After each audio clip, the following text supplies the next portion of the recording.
各位朋友午安，欢迎收看每周四下午1点钟的世界越来越卢。今天的时间还没到，我看到很多朋友呢板凳就已经搬好了，都说呢要来听这个赖老师上课啊。这个赖老师太忙，所以我们现在呢每个月的第一个星期四，那么就是赖老师哈，这个赖老师的铁粉，大家准时来听课。那今天呢，我们一样准备了这个3个题目，都是赖老师的强项。当然，第一题呢，我要先谈谈我们台湾内部的问题，或者说呢，我们来谈谈民进党内部的问题。有很多这个海外的华人朋友哈，我想会非常非常的关注，因为毕竟呢，目前台湾的执政党是民进党，而且看起来呢，这个政党虽然执政不力，但是选举真的是还挺行的啊。那么但是民进党呢，最近发生了翻天覆地的变化。在昨天呢，我播报我的晚间新闻前没多久，大家就说不得了啦，民进党炸锅了哈，真的是炸锅了。一个独裁的传闻，刚开始呢，这个民进党中央还否认啊，但是1个月之后，哎，竟然变成了真的，而且内容一模一样哈，把大家吓坏了。这怎么回事呢？就是我们看到这个因为明年是2022的县市长还有县市议员的选举，那当然呢，每个政党之间要推出什么样的候选人，它有一定的党内的一些民主程序啊，是的，要比民调啊、比名气啊等等之类的。事实上呢，这个党内民主在台湾呢，民进党是先行者。是以前在这个国民党的威权时代哈，当然这个你知道高层说了算嘛。但是后来呢，民进党因为那时候在野，那时候草莽，他们推出了这个党内民主呢，让大家耳目一新。后来也确实赢得了很多场的选举。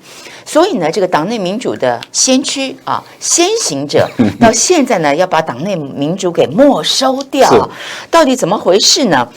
明年现在看起来6都市长的提名还不止如此哦，很多这个战将谁来出现呢？蔡英文一个人说了算。哇，他是真的要登基了。那我先请教一下赖老师，我觉得最有趣的是，现在已经是11月初了。事实上，这个消息呢，10月初民进党就传出嘛。是的。当时这个民进党的正国会的这个中常委陈茂松就激动得不得了。他说呢，民进党的这个秘书长林锡耀跟他说啊，蔡英文要没收党内民主，要改成征召，要自己提名，自己讲了算。结果呢，他出来爆料之后，情绪非常激动。当时呢，这个党中央还否认呢。对。党中央发了新闻稿否认哦，没有这回事哦。结果你看看1个月的光景哦，现在就是事实啊。是的，对不对？那这样不是多此一举吗？你当初就承认就好，而且当初怎么样？这个过程呢，当初我们看到这个林锡耀呢就龟缩回去，因为这个陈茂松很凶嘛啊，大骂一顿呢，林锡耀龟缩回去，他只能懦懦弱弱的，他偷偷跟这个陈茂松说是层峰指示，层峰我们都知道是谁嘛，但是呢，这个陈茂松还不甘心，还问他，你跟我讲陈峰是谁？对，陈峰的名字是什么？他不敢讲，后来民进党就发了声明否认，所以昨天我们看到这个消息证实之后，我先请教一下赖老师，你第一时间看到你的心情是什么？我觉得很正常，一点都不会意外，因为这个就是民进党他们惯用的招数。你看他现在为这个所谓的莱猪，对，他当初在野的时候反对，现在执政的时候赞成，然后他可以完全平行时空的说话，这个对民进党来讲没有任何违和感，也就是说。他可以说一套做一套，然后做一套又说一套，这个对民进党来讲真的没有任何违和感。以前好歹还要演一下嘛，哈，还要这个装饰一下、点缀一下，或者找一套论述，但是现在完全不需要。他要演一下，是因为他是在野党的时候，他是小党。我对民进党非常了解，因为从他是在党外，我们叫做党外编联会，从他党外的时候，我那时候在读研究所。然后我对于他们真的是很有研究。我那个时候是算是在台湾早期研究民进党算是很深的人，因为那个时候是关中，在当这个台湾省党部主委的时候，他就已经开始注意到这个民进党的时候，所以有一个双次元的一个杂志等等的哈。这个题外话不讲，但是我的意思是。民进党当他是在野是小党的时候，他会高举那个理想性，民主大旗，对，把那个理想性啊，把民主大旗拉得很高很高，然后用这个方法来吸引各个不同阶层的人，特别吸引一些大学生，对，有理想性的大学生来进来他的体系里面。那原因在哪里？是因为他抓住在24世纪大战以后，美国为了要对抗前苏联的集团，所以美国就高举那个民主，把民主神圣化了。其实民主在几千年前的时候，古希腊，也就是柏拉图、亚里士多德时代，其实更早是苏格拉底时代的时候，就已经在探讨这个民主，而且已经认为这一个系统并不是一个很好的一个系统。好，那所以在希腊短暂的存活以后就消失了。因此，它是一个有先天性缺陷的政治体制。我再强调，它不是一个完美的，也不是一个非常好的。它只是一个中等的一个政治体制，也就是说，在古希腊的这些政治哲学家里面，民主制度也不过就是一个中等、刚刚好及格的。我们知道每个制度它都会有它的优点跟缺点哈，但问题就在于民主进步党，他们把民主这两个字呢，还放到他们的党名里面啊，它就是一个打着民主大旗起家的。那我为什么会一开始要讲这个大的环境？是因为美国把民主神圣化了。是。然后，这个国民党在蒋经国时代，他知道这个制度并不是一个非常好的制度，所以他要走这个开明民主，还要带专制。开明民主带专制，因为这样的情形才会让政府有效能。可是民进党就是要把这个美国的那一套拿来用，因为他这样子变成了民粹嘛，对不对？对，他可以吸引台湾的这些年轻人。所以他就要吸引台湾的年轻人的时候呢，他就去冲撞蒋经国时代的开明民主专制的这套有效能的政治体制。果然他达到效果了。所以蒋经国在晚年的时候，他很难过，因为他觉得我让台湾人过上好日子，是。然后为什么你还这样反对我？好，但是不管怎么说，民进党其实他从来不相信民主，可是他嘴巴永远把民主高举。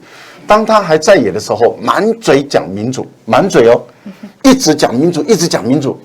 可是呢，等到他开始壮大了，你看民进党的特色就是第一个，它是派系组成的，第二个，当他壮大以后，他就去改变民主了，所以第一次的时候是他第一次陈水扁执政的时候，其实他们已经党内没有民主了，然后等到他又在野以后，又变成又民主了。所以每个人又在演戏了。我在强调，我觉得民进党的人上上下下都在演戏。其实那一些正国会的那些人也是在演戏。对，因为他知道民进党包括他们自己本身从来不相信民主。但赖老师，你知道吗？我对民进党也有一些了解啊。我觉得对于民进党他们的内部来讲，可能真正的内心的声音是说，谁都有资格没收我们的党内民主，恐怕就是你蔡英文没有资格。为什么呢？我们看到从美丽岛世代到这个学运世代等等，民进党的一个核心价值就是在街头当中呢对抗权威嘛去争取一些这个权益啊等等。所以民进党过去呢就真的是穿着草鞋在街头上起家的用各式各样的这个抗争。所以呢，在民进党内事实上一个非成文的，我们看到是坐过牢的那些吕秀莲啊、陈菊啊、施明德，他们的辈分就特别高。也受人敬重，像林义雄等等那再过来就是什么？就像学运世代啦，曾经静坐过、绝食过跟这个国民党抗议过的这些人呢，说实在，在党内也被认为是有一定的贡献。但是当大家呢在街头打拼在这个刮风下雨在淋雨挨饿受冻的时候。蔡英文从来就不在其中因为她的这个家境优渥所以从以前到现在都是大小姐。但是我们看到了时势造英雄，后来是因为在这个彼岸爆发之后，民进党的声量、支持度无量的下跌，没有人这个对民进党有信心的过程当中呢，蔡英文可以说是接下了这么一个烂摊子。说实在，蔡英文接这个烂摊子，要赞美他吗？其实他也没有什么其他的舞台了嘛所以李远哲去劝他，他就接了。但这个过程后来大家那段就不用再讲了。后来这个因缘际会等等，他一路当上了台湾的领导人。所以根据我了解在民进党说实在的内部，大家特别是很多男性，还是有些民进党的沙文主义者，在内心深处都是觉得你小英也不过就是凭着时势，你不过就是凭着命好。很多人对他真正来讲是瞧不起的，认为他对于台湾的民主、对于台湾的进步，他是属于一个没有贡献的人。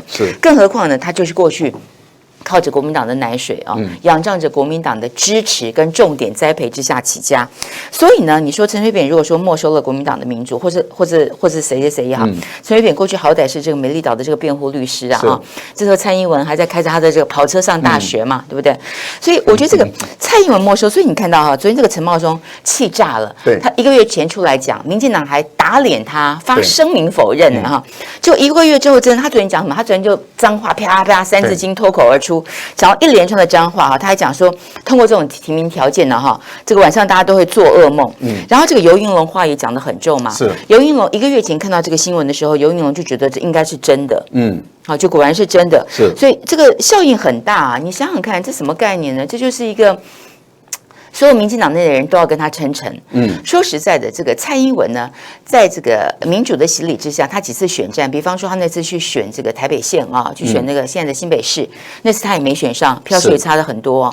他在个人的这个所谓的对民主的贡献，还有他个人的这个表述上的一些个人的政治魅力，其实都是付之阙如的嘛，哈，对不对啊？但所以你怎么看？你觉得民进党现在此刻内心的 OS 是什么？我觉得他们事实上是回到赤裸裸的派系斗争了。可是他派系都不讲话，以前派系多凶悍呐！对，因为新潮流、郑国会那些，他事实上跟民主没有关系，他纯粹就是派系的分赃、利益，对派系分赃。因为大家都看得好清楚，您刚刚提到了坐牢的那一群美丽岛系统的美丽岛时代的人，他们已经被后来帮他辩护的律师，而这些律师里面有很多是国民党的卧底。对啊，还有很多是国民党的县民哦。那么有一些人现在还在世，但是呢，他从来没有办法去证明他不是县民哈。好，那不管如何，我们再强调，真正为民进党打拼，而且有牺牲、有流血的，就是美丽岛时代的人。但是当他们进去坐牢的时候，那些帮他们辩护的律师，他们就接收了他们的所有的政治资源，他们成为民进党的领导人。等到这些人刑满出狱的时候，短暂的回来民进党之后，马上又被他们赶走了，所以这些人几乎都离开了，几乎都美丽岛系统的人几乎都被赶出民进党外了。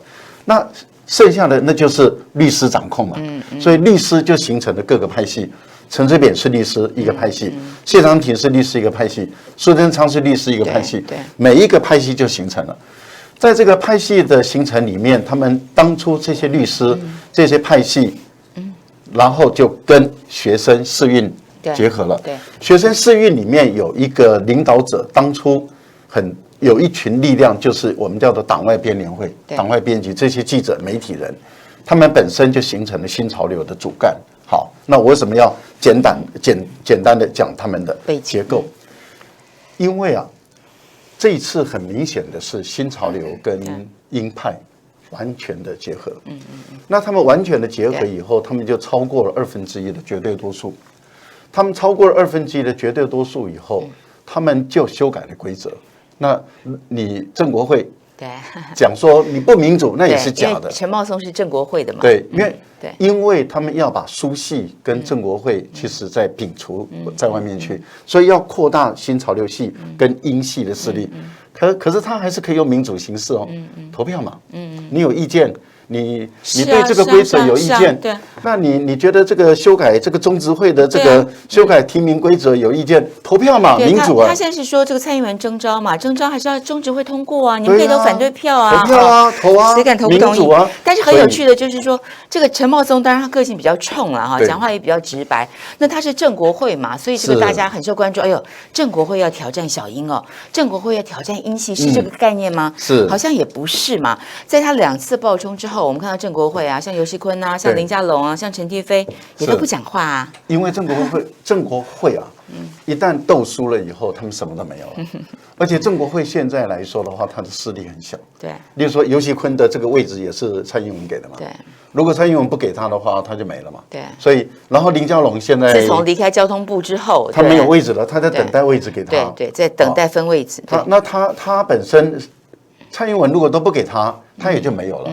那陈亭妃如果说最后蔡英文说你太嚣张，对啊，我民进党在台南不支持你，那你陈亭妃在台南也没得选了。对，他也没得选。所以您看到现在郑国会在那边叫得很大声，其实不跟民主无关，他只要获得利益而已。因为民进党内都是派系斗争，谁叫得越大声，谁闹得越大，然后就看能不能最后展现力量的时候能够分得了一些权位而已。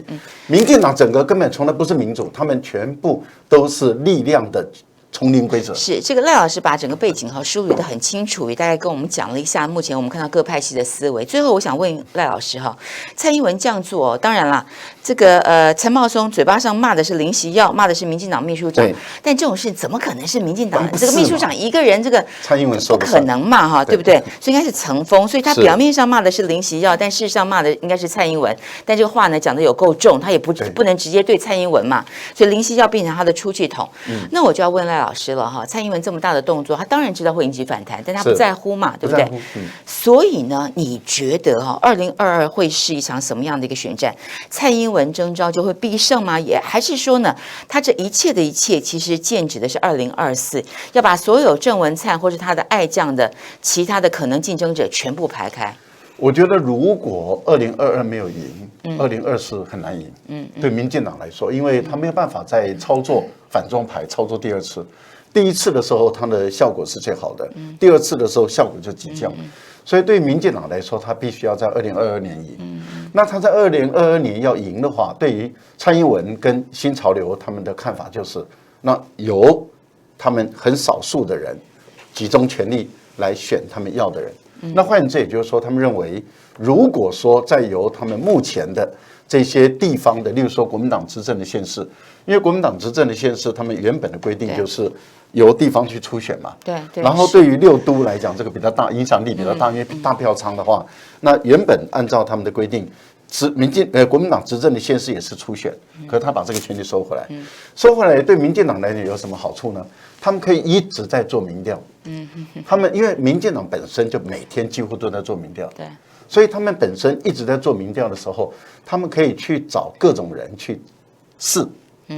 那么找各种人去试的时候，他们会试出一个可能有赢的机会的人。然后这个时候就征召他来直接选了。我举个例子，例如说，这次为什么林静怡到中二选区？大家会觉得说，这个中二选区不是地方的影响力很够的吗？那怎么会找一个林静怡？这个跟陈柏惟有点类似的人，其实那是已经是民进党的第一次的一个策略出现了，而且不能小看林静怡。对，是不能小看林静怡。确实，为什么呢？其实民进党的估算是严宽恒，就严家或者是国民党的地方势力，跟民进党的地方势力大概是5-5波。那国民党的地方势力略赢。例如说赢个3%、5%，顶多是这样。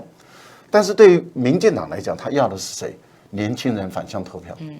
所以他一定要找一个对年轻人来说有他的在网络上，在年轻人上面，那么可以吸引年轻人为了他，然后从台北、从高雄回去台中投票。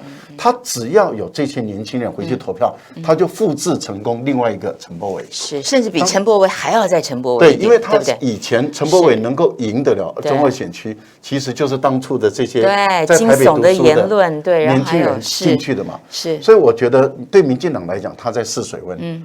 因此，坦白说，民进党这一次把征召收回来的时候，反而对国民党是很不利的。因为国民党的目前的朱立伦，很明显的是被地方的派系跟国民党内的派系所牵制住了，所以国民党的用人，不管在党中央的用人，在地方的用人，他全部都被党内的派系牵制住，因此他不见得会挑出非常适当的人来去作战，中间有个妥协的过程啊，绝对有，所以而且有一个政治现实的一个过程。所以赖老师，你看到这个表面上大家是对于这个民进党收回这个党内民主呢，觉得非常莫名其妙啊。我觉得这是一个非常好的战略，看得到他们这个必胜的一个决心，是的，是不是？而且这个必胜的决心当中呢，当然这个锁定的还是自己人嘛，所以可以说是一石二鸟。一方面呢，这个培养自己的子弟兵，大家都能够再往上一个台阶。对，好。二方面，在这个过程当中呢，可以说是排除所有外来势力或者派系，对，或者说一些这个地方势力的一些干扰等等啊。